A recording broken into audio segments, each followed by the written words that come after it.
In this video, we'll be taking a look at how to start Android Auto automatically on the Samsung Galaxy S26 Ultra. This will work for the S26 Ultra, S26, and the S26 Plus as well. If you like this kind of content or find this kind of content helpful, leave a message down below. Don't forget to subscribe, and thanks for watching. So if you want to start Android Auto automatically on your S26 device, thankfully it's pretty easy to do so. The first thing you want to do is actually jump into your settings. Once you're in your settings, you want to scroll down and you want to look for connected devices. And then from there, what you want to do is hit connected devices. From there, what you want to do is scroll down and you want to look for Android Auto. And then you want to look for Start Android Auto automatically.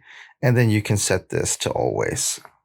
And there you have it, everyone. Just a quick tip on how to start Android Auto automatically on your Samsung Galaxy S26 series of phones.